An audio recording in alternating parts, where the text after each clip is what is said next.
In February 1945, it seemed that the European war was nearly over. The Allied armies had reached the Rhine, but here they halted, faced with the greatest river obstacle in Western Europe. If they could cross the Rhine, their war was won. The problem was how to cross it and where.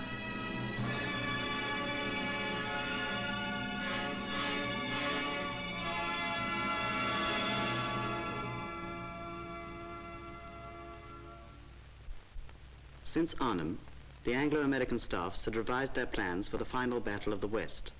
This battle was to end with the surrender of Germany, but it had to begin with the crossing of the Rhine. The Germans have always looked on the Rhine as a great barrier against invasion. From its source in Switzerland as far as Cologne, the river is narrow, but it runs between high ranges of hills. A bridgehead in the south, such as the Americans won at Remagen, could be of great nuisance value, but no more. Then north of Cologne, the river is more than a quarter of a mile wide. But here the country through which it runs is flat and suitable for fast mechanized forces. What's more, this area offers the greatest strategic advantages to an army invading Germany. So the stretch of the Rhine between Ries and Wesel was chosen for the first crossings. The code name given to these crossings was Operation Plunder. In order to bring the maximum weight of troops to bear in the bridgehead area as quickly as possible, and to seize vital positions in the rear of the enemy, the Allies planned the largest single airborne landing of the war, Operation Varsity. Now for a last run over the 21 Army Group plan for the Rhine crossing. It consists of two closely coordinated operations. First, Operation Plunder, the crossing of the Rhine. That consists of 3 staggered assaults. 30 Corps cross near Ries. Then 1st Commando Brigade crosses near Wesel. And 12 Corps opposite Xanten. Those crossings take place on the night 23rd, 24th March. And at the same time, the American 9th Army is crossing south of Wesel. Then comes Operation Varsity, the airborne assault. At 10 o'clock the following morning, the American 18th Airborne Corps, consisting of the American 17th Airborne Division and ourselves, the 6th British Airborne Division,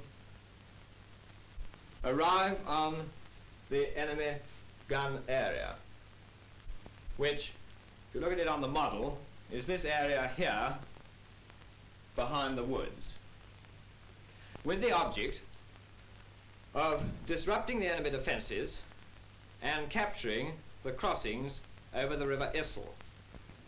These 3 crossings here, which on the model are here.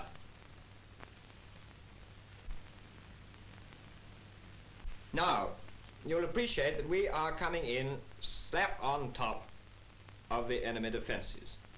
And to do that, 3 Para Brigade flies in first to this area with the object of capturing the high wooded feature there.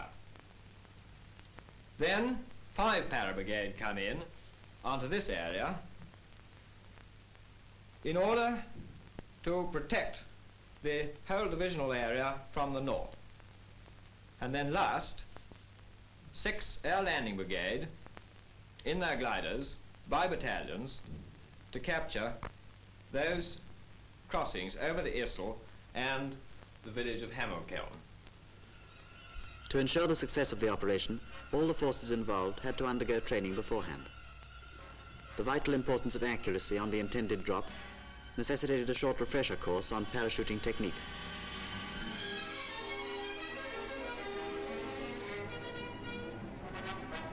As the plan provided for tactical landings on selected objectives in 10 separate areas, it was essential that each stick of parachute troops and each glider should be landed within a few hundred yards of its target.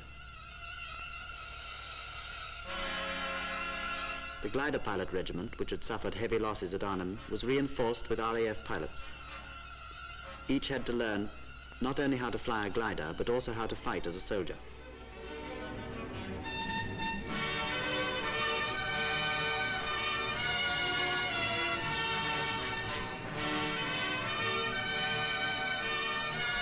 From a force comprising over 3,000 aircraft and gliders, 2 divisions were to be dropped in 2 hours. To ensure precise timing and execution, the crews of each aircraft and the glider pilots had to receive special instruction.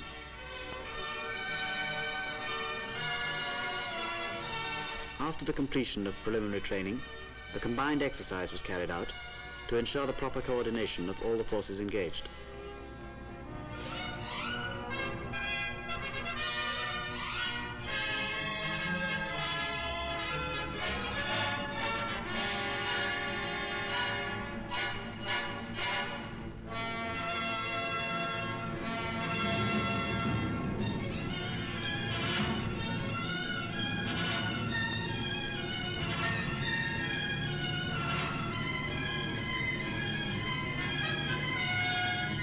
By the middle of March, the training of the 7,200 men of the Airborne Division was finished.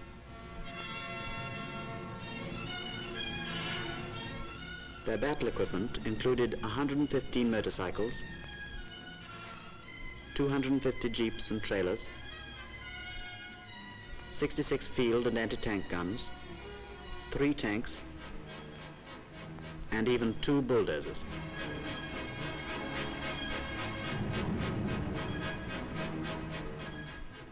On March 21st, D-Day -3, the air crews were briefed on their order of flight and their route to the Rhine. Throughout their flight, they'd be protected by fighters.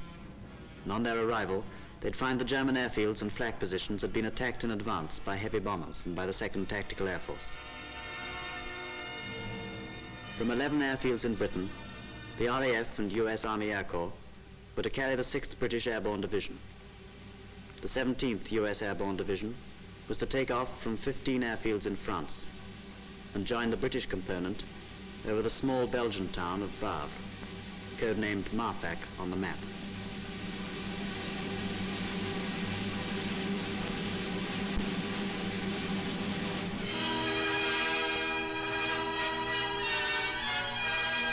At the point codenamed Yalta, the 2 forces were to diverge and make for their appointed landing areas beyond the Rhine.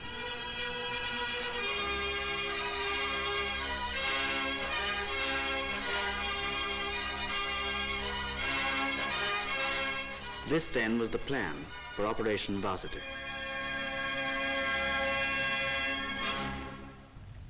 Meanwhile in Germany, under cover of a colossal smokescreen, 21 Army Group had made its preparations. All along the west bank of the Rhine, British and American forces were standing by, awaiting the order to cross.